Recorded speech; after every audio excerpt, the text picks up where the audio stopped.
Welcome, welcome to part two. I see a lot of familiar faces. Thank you for coming again. Amazing. And we're just admitting some folks. So as always, let's start off with that little check-in. How are folks feeling today? How are you checking in? If it's the end of your day, thank you for making time chatting with us instead of drinking a tall glass of wine.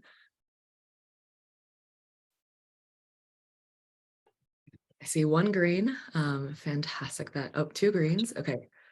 Kyle, Tatiana, do y'all want to share why you're feeling green?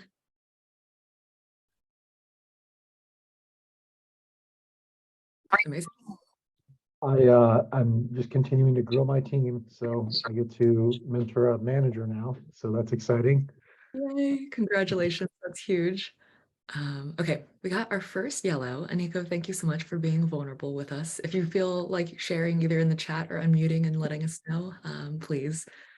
Yeah, that's okay. Hi, guys. Yeah, as you know, Jan, I've been sick last week, so I feel like I'm in my landslide worker, I would say, because there is this one piece of professional work, but then there is personal life, and then there is the book club, and like I'm such a guilty member of Cult of Efficiency, so I give myself a lot of, sorry to say, crap about it. And yeah, I was just walking my dog trying to catch up with the book, and then there is this one part of Celeste saying, idleness when you are doing only one thing in the same time, so don't listen to podcasts when you're walking your dog. And I'm like, what now?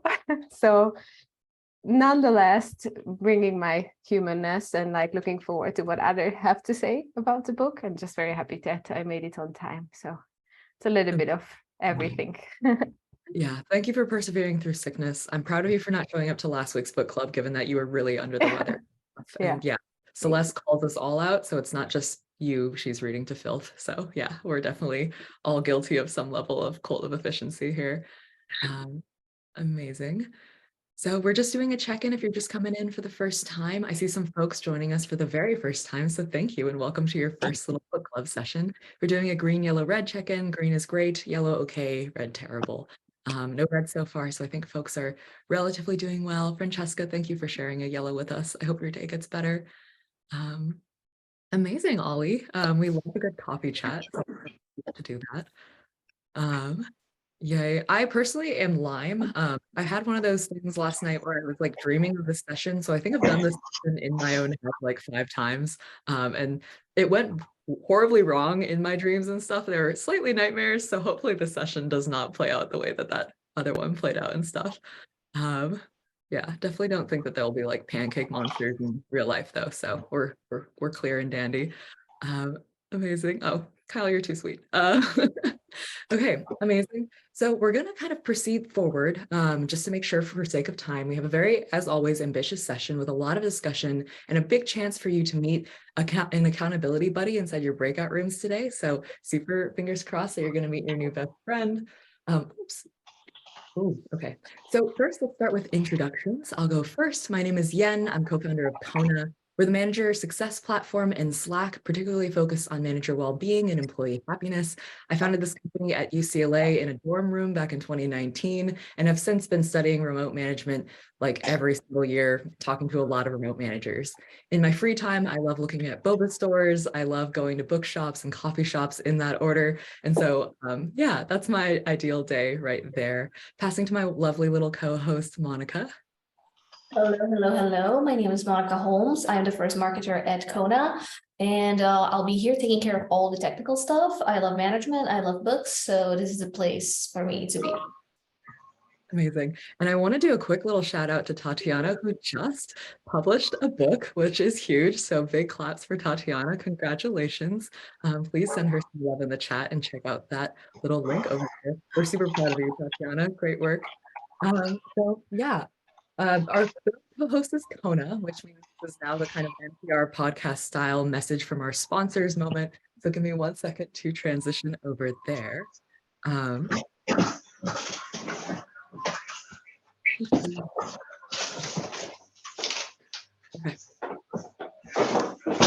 And I just need to ask folks to mute if possible. We have like a lot of folks in the call today. Thank you.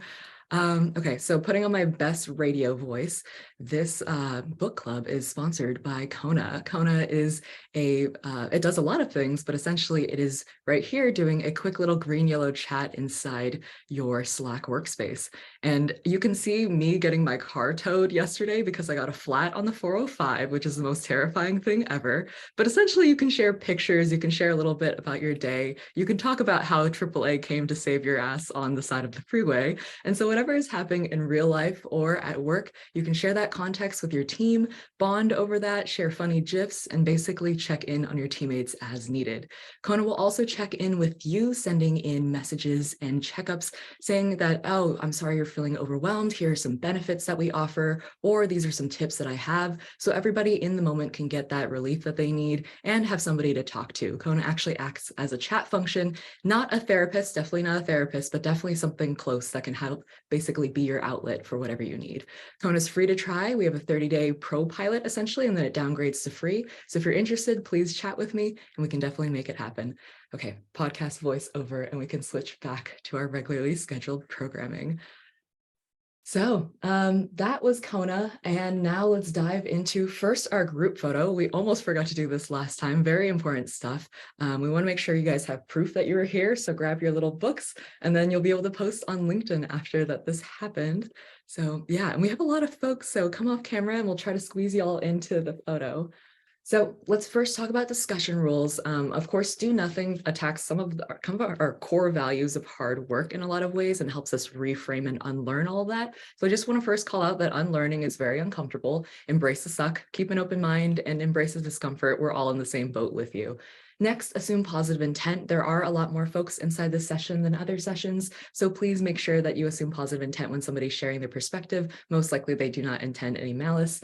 Third, acknowledge, validate, and create space for diverse perspectives. You're all here because you lead teams, but how that actually plays out is slightly different given functional roles, team size, etc. And so create space for those different perspectives. And finally, housekeeping, please, please, please raise your hand if you want to share. We do have a lot more folks in here, and so we can't necessarily unmute as freely as we do with the smaller sessions. So without further ado, let's move forward. We have a really packed agenda for you today. So of course, the intro you just saw, part 2 review is going to have a lot of little activities. Part 2 of this book is all about actionability and what to do next now that you know about the problem of the cult of efficiency. So we have a few little exercises, and then we have a life back workshop. So in the life back workshop, you'll be going through kind of planning out your well-being cheat sheet and what you might need. And you'll actually meet an accountability buddy who hopefully is super awesome and super nice, and you can kind of maybe make a friendship with and check in with over the course of a week, maybe a month, maybe multiple months. Who knows? The kind of relationship extent is up to you. So that'll be the person to hold you accountable. And last but not least, at 8:45, we'll have Celeste Headlee come in. We've chosen 3 questions for Q&A. We'll probably have room for more this time, so you can raise your hand, but we'll prioritize those 3 questions first of the folks who submitted early. Super exciting stuff. So let's get started. Now we're going to go through the part 2 review. Don't worry if you're sweating bullets because you didn't read part 2. I will not be an English teacher on your butt.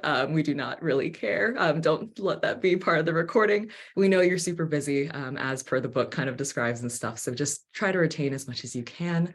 So let's go. Part 2. I was doing what I was told would make my life better. I became more successful in my career, but that success was not accompanied by less stress and increased well-being. The next step was to devise a solution. And so that's how Celeste starts out part 2. And first we talk about time blindness and a lot of the kind of busyness delusion. It's possible we're not truly aware of our own habits and behavior. This may be difficult to accept, but many of us tend to think we work more hours than we actually do. And when Celeste was calling this out, I even found myself getting a little bit defensive. Of course I'm busy. Of course I'm stressed for a reason. I'm not making this stuff up. So let's dive into what she means by that. This first is the kind of first definition she calls out, the busyness delusion. The mistaken belief that we are busier than we actually are also includes the damaging effects of believing you are short on time and the peer pressure to convey that you work longer hours in a group setting. If I can get a quick show of hands, how many of you sometimes say that you're busy even if you're not as busy as you probably could be, or because other folks have said that they're busy? Okay, I already saw some hands shoot up and stuff. Okay, I'm seeing some hands in the chat. Thank you for your honesty. And so I do this. I definitely know that I do this. And it's kind of this peer pressure to show, oh yeah, I'm in high demand. So the first activity, and you'll notice a lot more interactivity and stuff, we'll give you a few minutes to basically do a time audit. So I want you all to open up your Google Calendars on the side if you have space or room, and try to see what percentage of your week do you spend doing team meetings, deep work and strategy, chores or caretaking, leisure activities, and scrolling or music, or sorry, not music, miscellaneous kind of tasks and stuff. We'll give it a few minutes, so just throw into the chat, even if just your team meeting percentage. What is eating up your schedule? Let's take a look.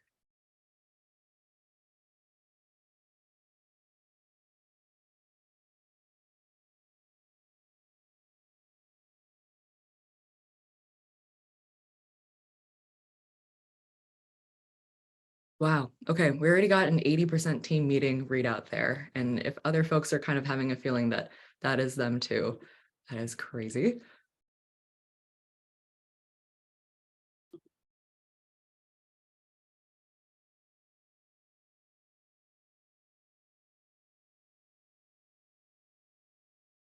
Whoa, Kyle, plugging the amazing app that actually gives us an idea.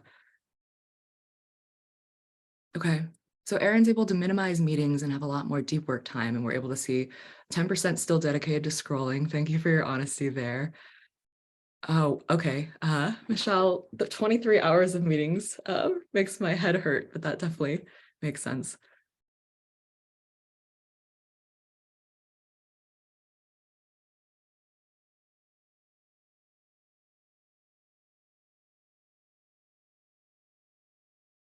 Okay, so as we're still kind of doing a quick little time audit, and just mind you, inside the book, Celeste asks us to actually track minute by minute. So of course, this is a very surface level time audit. If you want to do a deeper one, that's a great way to do it as well. We're seeing a lot of time being spent into meetings. And so as we're sharing our time audits in the chat, I want folks to kind of raise their hand. We could take 1 or 2 hands. Did any of the percentages you just saw surprise you? And do you have any schedule leaks that might have surprised you as you've been looking at it? What are some things that you might want to reprioritize or shift over? Let's get our few first set of hands. Caitlin, go for it.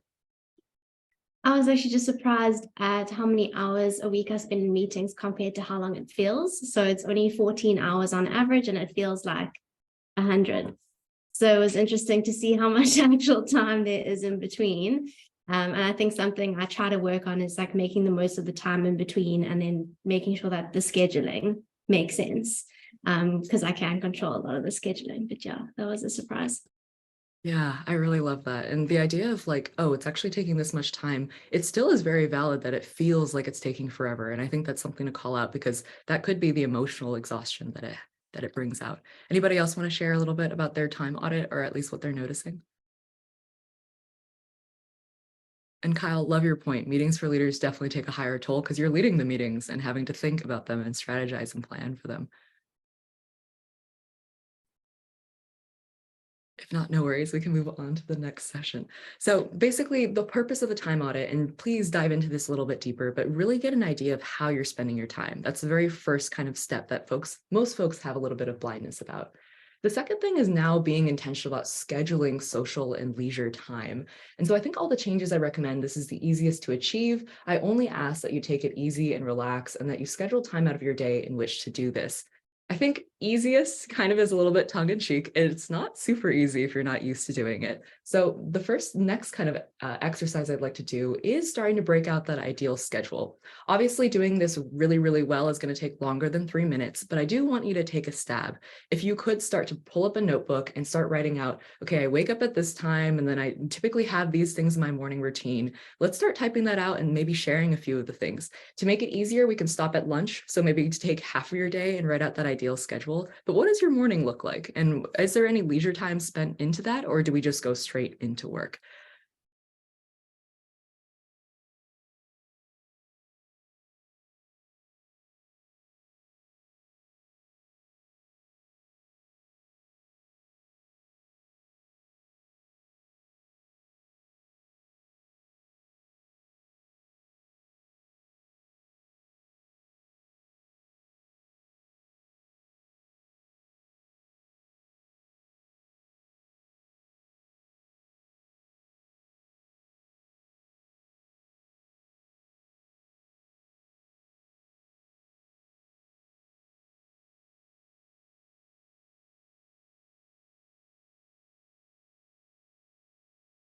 I love that, Katie.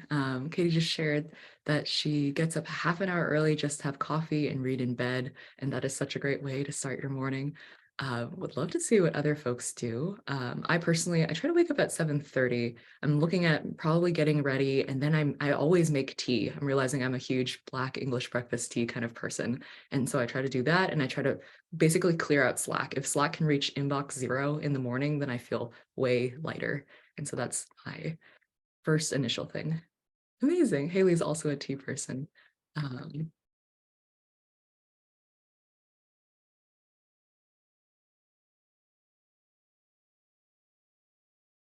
okay, we're seeing some 3 hours of leisure, walks with dogs, movement, meditation, a few chores, and not touching emails or any social before 8 a.m. Super interesting rule.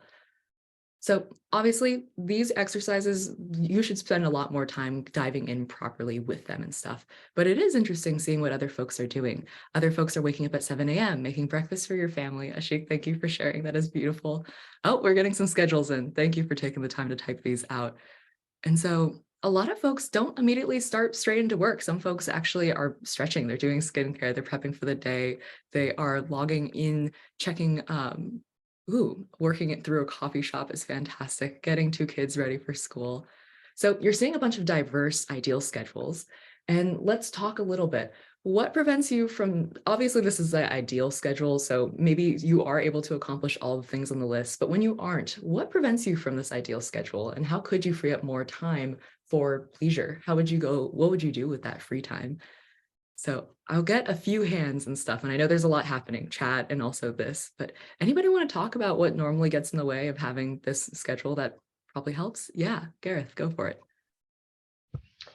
So I think one of the things, and it came from the book, is having my phone as an alarm. I wasn't consciously realizing that I can sometimes lose 30 minutes or 45 minutes in the morning just on stuff that I couldn't really even tell you what I'm doing, by lunchtime. So I went and found an old school alarm and put it next to my bed that goes off at 7 a.m. now, so that I don't have my phone. So my phone's still there because I'm on call. So, I could get, I can't put my phone out my room, but I just don't have it within reaching distance when I get up in the morning. So, and I've only been doing it for about a week, but it definitely is helping. I've been tracking my time on my phone, and I've also removed all the social media apps on it, and my mobile time has went down by 2.5 hours since I've started doing it. And I don't know if that is possible, and it's shocking how big it was, right? But I'm feeling like I've got more time, and I didn't realize how much time I was wasting mindlessly on things. So that's been interesting. That's a great call out. Janella, we'll take you next. I think for ideal schedule, I think when you have teams that are bi-coastal or even, out of the country, it hurts, right? So this morning I had a call at 6 a.m. because Ireland was on the call with us. So, some days are better than others, but really, and escalations, right? When someone comes with a problem because a client's really upset about something, you pretty much just have to throw everything else that was on your plate away. But I think it balances because, hey, if I'm on central time, most of the time, that means by 3 o'clock, I have no more meetings and I can just hang it up. So, there is some balance there, but really today was a day where I was like, okay, up at 5:30 so I could be presentable and run a meeting at 6 a.m. because we have people, in Europe that we have to talk to and sound intelligent, with at the same time. Definitely. And the idea of remote work, giving flexibility, but also demanding certain things is so real. Last but not least, go for it. So mine's a two-parter, one working bi-coastal or global hours, like Janella mentioned. And then the other is I have 2 small children, one who's 2.5 and is a feral COVID baby, and the other one who's a kindergartner that only goes to school for 3 hours a day. Wow. So my whole day is a dance from the moment I wake up, making sure that everyone in the organization has what they need. I work in internal comms, and then kind of pivoting back and forth between personal, making sure the kids are wherever they need to be, and then kind of coming back. I'm here for tips. I have no suggestions, but kids do create a less ideal schedule. Yeah, I think the biggest thing that I keep hearing when doing this exercise is like, it's not just you. Oftentimes we are beholden to other folks and obligations and responsibilities and family members that we're taking care of. And that can really adjust and kind of thwart whatever schedule we have. Teammates ask of us and everything. So obviously it's ideal schedule and we're trying to stick to it. That requires a little bit of boundary setting and just maybe not even boundaries. Maybe with a kid, how do you tell a feral COVID baby that you have this boundary that they need to uphold? I have to move on to the next session, so I'm really, really sorry, Victoria, but we will take you for the next one. So let's now talk a little bit. I'm throwing a bunch of things and concepts of the book. I promise we'll come back to all of this during the actual workshop. But next step that Celeste shares with us is seeking kindness, not comparison. So it's a common mistake to evaluate ourselves and our lives by comparison instead of objective measures. In other words, we strive to be as busy or busier than our friends and colleagues instead of deciding what's best for us. And this kind of I've been busy concept is something we talked about at the like earlier in this session. Most people respond busy or list their tasks when asked how they're doing. We want to prove that we're important. We want to demonstrate that we're part of a group and that we're in high demand. And I think we justify a lot of the kind of schedule packing in our ideal schedule because of this I've been busy pressure. So I do want to ask, think about how comparison exists in the workplace. How are we enabling comparison and perfectionism in our work environments, and how can we work against this? So as we're talking ideal schedules and all these different things, if there is a bit of a comparison bug happening, oh man, this person wakes up at 5, how come I can't do that? Let's call that out and name it, but also what about work might foster some of this behavior as well? I'll take 2 hands and then we'll move on to the next section.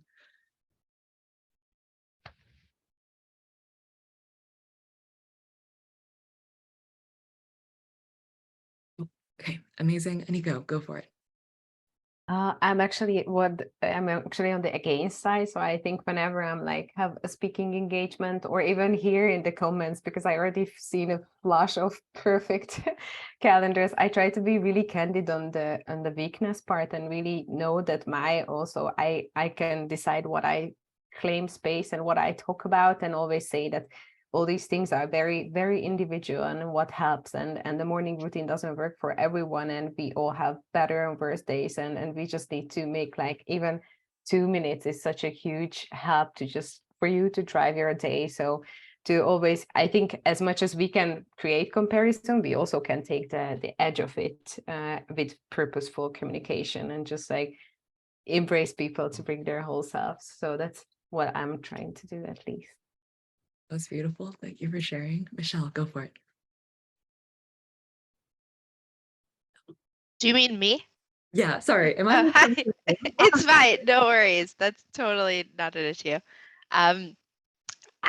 It's so interesting that you say this because I have a few employees who are definitely they will message the team really early in the morning or really late at night, showing potentially that they're working, and it's something that I've really worked recently to shut down in order to not set that precedent that like we work extra hours, we get up at, we're on Slack or on Teams at 6 o'clock in the morning, because it was creating this environment where people were like, am I supposed to be working till 10? Am I supposed to be, online at 6 a.m. because that's what the leads are doing, or that's what the, the more senior people on our team are doing. So that was something that really had to be shut down in order to not perpetuate this like perfectionism overwork culture on the team.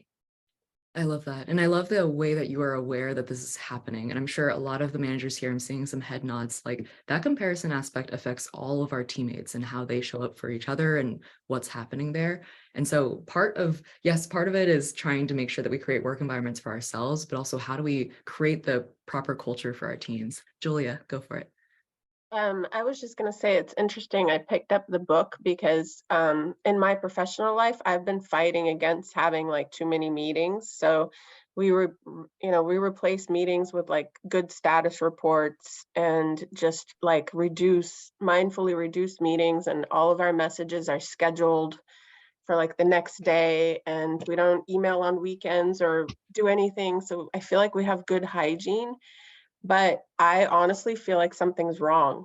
Like I did my assessment right now, and it's like only 20% I spent in meetings during the week. And when I hear people being in all these meetings, what comes up in me is like, maybe I'm not doing enough. Maybe I'm not doing a good job. Maybe I'm failing somehow. So it's just interesting. And that's actually like a big reason why I picked up the book, is to try to deal with these feelings like I'm not doing enough or something's wrong because I'm not in meetings all day. Yeah, I can tell you first off, thank you for your vulnerability and in sharing that. Second off, I'm doing that. I'm reading through all these amazing schedules from all these amazing leaders and being like, wow, you are all super ambitious. You get so much done. You're doing so many meetings, but everybody is sharing their individual things of what works for them. And like, I think we need to call that out, that comparison bug will always be there. And it's still there, even if we don't consciously call it out. Last but not least, Matt, and then we'll move on to the next section. Yeah, I just wanted to add, these are some great comments, but I think the psychological freedom, to give your team the psychological freedom to say, you know, here's what I mean when I send something at 3 a.m. It doesn't mean you have to respond. It means that's when I was thinking of it. You have to know that going in, because people will make all kinds of assumptions. So I find it's really important to just be clear with your team. Like, if you have this flexibility, I don't care when you work, or if you only need to work 1 hour to do your job. And when that is, I just need you to do your job, kind of thing. So like, they need to know they're free to do that if you have that kind of flexibility. To the psychological safety is very important. Otherwise, this is the way people go, as they compare. But it's like, yeah, this is not the important thing is you and your life and all of that stuff. And I find that's not always spoken about openly enough in organizations. You kind of default to your boss or see how they behave or whatever, and they might not mean to put that pressure on you either. We had a really cool talk at our company where they brought together 5 generations, basically all in the workplace at the same time, and talked about their different communication styles. And millennials and Gen Zs have a completely different thought around when they I am someone, because they're in Slack all the time, rather than the older folks who are like, that means I immediately have to jump. Just this whole like crazy thing, and we all talk about it and get it out in the air, you realize you're probably falsely comparing things that you think people are doing. You're projecting things onto them that probably aren't true. So it's really interesting when you dig into that part.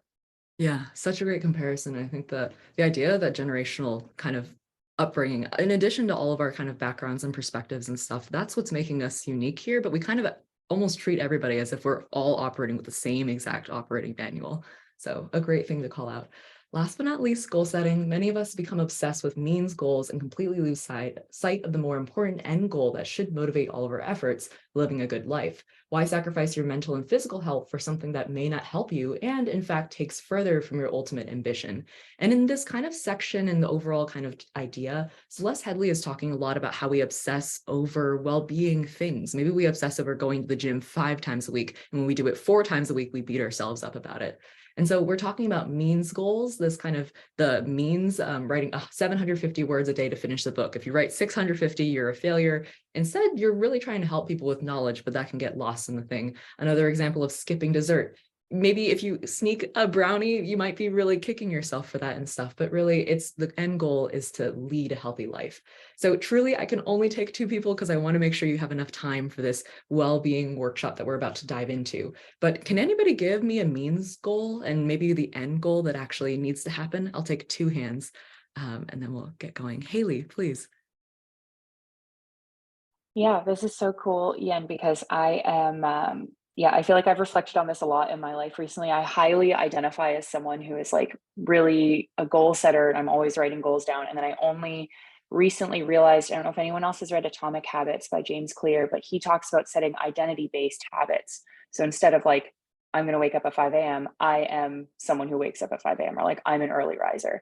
And I feel like reframing that in my goals was really helpful for me this year. So I mentioned this, but I have a 2-year-old. I feel like all of a sudden everyone's sending like Christmas cards and birthday presents, and I'm like not on top of it. And we moved last year, and I was like, okay, I want to send everyone Christmas presents and birthday presents on time this year and not feel terrible. But that was kind of a means goal. And so instead of the ends goal, or no, I'm confusing them because I think of them as identity-based goals, but the identity-based goal that I thought of was be a planner. So I have that in like the document that I'm looking at is like, I'm trying to be a planner this year. And some of the actions I'm going to take on that are like having a calendar, or making sure that I have scheduled all of everyone's birthdays in my calendars and everyone's children's birthdays now that everyone's having kids in my life too. So it's been really helpful to reframe that. And I think that like identity-based goal, that concept from James Clear has really helped me too. So I loved seeing Celeste write about that. It just like really hit home for me on something that I've been internalizing over the last couple of months too. I love that. And kind of rephrasing, okay, I am somebody who sends presents on time, to I am a planner, and just the ways that that trickles into everything is so, so good. Can we get one more? And then I'll throw you into kind of breakout rooms and into the next kind of activity. And if not, no pressure. Oh,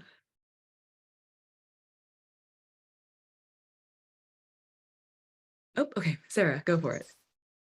Hey, Yen. So I very much related to the physical health aspect when she was giving examples. So I've been on my own weight loss and health journey for a number of years, and really flipped my mindset in the past few years to focusing on the lifestyle that I wanted to live rather than the number that was on a scale, right? The number doesn't tell you anything. But the lifestyle that I want to live and how I get there is what matters to me. So instead of focusing on the ends goal, right, which might be going to Orange Theory 4 times a week, the means is definitely the lifestyle that I want to live, and I keep that focus in everything I do. I also felt like this talked a lot to the all or nothing mentality that most of us have. You also touched on it as well. This idea that we're a failure if we don't 100% meet an ends goal. Which is 100% not true either, right? That doesn't allow for life. It doesn't allow for, there's a lot of parents on here as well. It doesn't allow for the little humans that we care for. So to me, this just spoke a lot to my personal journey that I've been on related to my health, but also this idea that all or nothing mentalities do not serve us, and we are not all or nothing people. Love that. I'm going to put that on a pillow, like embroider it or something. We're not all or nothing people is fantastic. Thank you for all sharing and stuff. So we had a lot of exercises here. You did a time audit. You went through your ideal schedule. The last thing I'm going to throw at you is this well-being workshop. A lot of this book kind of brings up this, what do I do next? What do I do now kind of mentality. And I'm sure you're thinking about that with your teams as well. So a quick hint, all the things that we're doing, you can and absolutely should bring back to your teams. We'll give you the slides. You could run the same thing. I'll even give you little workshops and stuff to pare down, but asking them to do ideal schedules, to do time audits. And finally, this next thing I'm about to show you are fantastic ways to really spark conversations about boundary setting, well-being, and what well-being looks like to the individual to dive into for your one-on-ones. So just know, this is how I intend you to use all this stuff. Let's dive into this next part. Admittedly, this whole workshop is now going to be shrunken down to 10 minutes. So we have the proper 15 for Celeste. Apologies, but hopefully it's still kind of, there's still enough time. So well-being cheat sheets. If you've kind of interacted with me before, you might have seen this mentioned before. So sorry if this is familiar. If you haven't, this is a fantastic way to define exactly what you need, then bake it into your ideal schedule, and then compare it to your time audit to see where you can squeeze all of this in. We want you to basically name that you need X amount of sleep, X amount of exercise, this kind of food, social time, leisure time, family time, and name all of that. Once you have your needs kind of set, then you can kind of pair that into a schedule, and then we can start actually turning this into a process. So I want you to take, okay, it says 5 minutes. That's very generous. We're going to try 3, and then I'll throw you into a breakout room. You're going to potentially meet an accountability buddy. If you don't click, that happens all the time and stuff. But if you do click, find somebody, get their contact, and really check in. Are you being able to stick to the schedule? Let's compare ideal schedules after today and really try to find somebody that can help you start to take what Celeste teaches into account. So 3 minutes and then throw you into a breakout room. Start drafting this kind of stuff. You can take a screenshot, and of course, you can always have these slides after to dive properly into it, but that's the intent.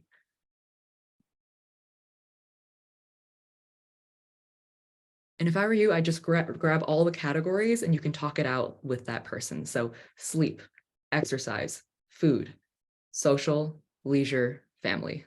I'll throw that into the chat too.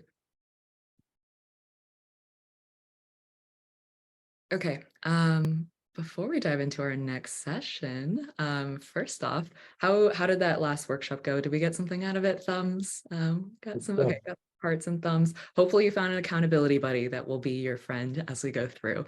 The next thing I'd like to say is Celeste Headlee is here in the room with us, which is super exciting. So let me just, my guest needs no introduction really, but let me just read off some of the things. Celeste Headlee is an internationally recognized journalist and radio host, professional speaker, and author of this book and the best-selling book, We Need to Talk, How to Have Conversations That Matter. Close to 50,000 talks have been given at 10,000 events since the TED program launched in 2009, and Celeste's talk is one of the 10 most watched talks posted on the TED Talk homepage. So she is a badass. You already know this. You read her work, and we're going to be diving into some of the audience submitted questions. We do have some room at the very end, so we'll try to see what we have time for. But yeah, Celeste, thank you so much for joining us today. It's a pleasure to be here. Amazing. So we'll dive into the very first question, and we'll give Trent the opportunity to unmute and basically read his question out loud for us. Trent, sorry to put you on the spot. It's all good. Hi, Celeste. Thanks for joining us. I'm wondering, did you encounter any examples of organizations that have successfully implemented strategies to combat overworking and create a more supportive work environment? And if so, what were the key factors that contributed to their success? So there's a couple of things that are doing really well. It's kind of early for me to say we have the metrics to know how successful each individual one is. But I will say, for example, we got a lot of changes in terms of email policy and meeting policy as well. And I want to highlight one in particular in which the CEO himself came forward and said, all right, listen, we're going to abolish meetings to begin with, stopping having meetings at all. Once that first period was over where they suspended meetings entirely, then they had a whole new set of rules for the meetings. For example, if it involved more than 2 people, it couldn't be, there were no more regular meetings, period. Like you couldn't hold time on the calendar for a monthly meeting or weekly meeting, etc. So, and this is, number one, extremely smart, because over the pandemic, we got a lot of research into the effect of endless meetings, but we also happen to know that meetings are the number one biggest waste of time anytime that you survey employees, and they're also the biggest time suck for managers themselves. They waste meetings, which are almost entirely badly run, waste billions of dollars in employee time and resources when you calculate it per salaries. So meetings are a really great place that I've seen people starting to make changes. Another one is in terms of email, and that is that some companies have started to create rules for email, in that if you are emailing after hours, whatever that hour may be, you have to schedule send it so it doesn't arrive in the other person's inbox before 8 a.m. the next day. I will say, just as a little warning here, that if these kinds of initiatives don't come at the top, in other words, if you say, okay, no emails after 5 or 6 p.m. or whatever your rule may be, and yet the CEO or the COO is still sending emails at 9 p.m., none of these are going to work. So yeah, we have seen some small changes. I have not seen any companies that just sort of revolutionized what they were doing and sort of made it an exercise, a collaborative problem-solving exercise to bring everybody in and say, hey, what have we learned over the pandemic about what worked, what served us, what didn't serve us, and how might we change going forward? That's sort of the example I'm waiting for. Amazing. Thank you. Yeah, Trent, did that answer your question? Yeah, cool. Okay, let's move on to the next one. Yes. Okay. Mikhail, would you like to go next? I keep mispronouncing your name. Damn it. No, Mikhail was great. That's perfect. Thank you so much, Celeste. I know I speak for a lot of people on this call when I say I feel like you wrote that book for me. We must have met because it was so relevant. I wanted to ask about moments where we are overproducing or we are driving because we are combating some sort of self-doubt or some element of trying to prove something to ourselves, which I think is pretty resonant among people who are, incredibly successful in their career and are really consistently driving. How do you see slowing down, taking a break, or implementing some of these policies as having a positive effect on that experience and on, those elements where we feel like we are, we really want to prove our own success to ourselves. And sort of how does that intersect? It's a really, really good question. The first thing I will say is that I hope going forward that people will reconsider our views of imposter syndrome. I'm putting it in quotes because it's mislabeled often. There's a great book from Adam Grant, I think it might be his most recent, called Think Again, in which he lists all the research into what we call imposter syndrome, which has become very gendered. And it turns out that imposter syndrome in I think most cases is really, really healthy self-doubt. And it turns out that leaders who experience that kind of questioning of themselves, in which they seek the advice of others, in which they try to get reinforcement and bat their ideas of other people or doubt themselves and rethink things. Turns out those are actually the most successful type of leaders. So that's number one. I will say, make sure it's actually imposter syndrome and it's not totally healthy and normal and productive, effective behavior. The other thing I will say is that, it's really common for people to be unable to take a break because it makes them think bad things about themselves. We have this implanted in us, this idea that we are essentially lazy and screw ups, and that if we're not holding ourselves like constantly, tightly gripped, self-improvement, rise and grind all the time, we will immediately slip back into our laziness and our bad habits and just become awful, awful people. This is crap.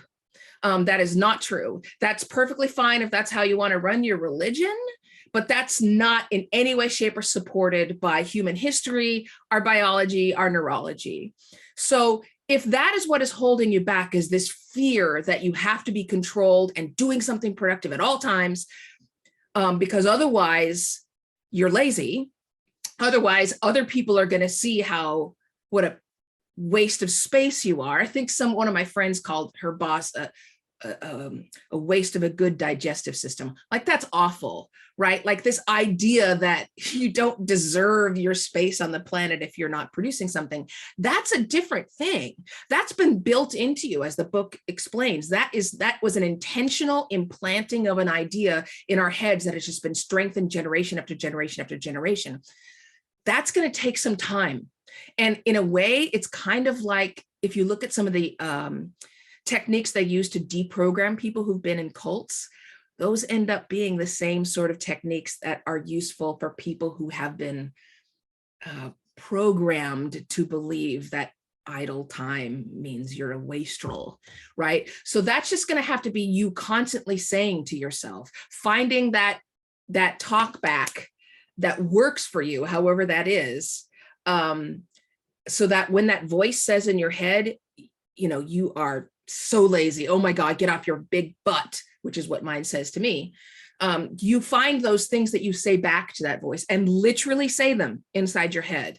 And you need to say it every time, like a practice. You have to create those new neural pathways in your brain, which is completely possible, that connect idle time to perfectly healthy enjoyment rather than idle time to you're a waste.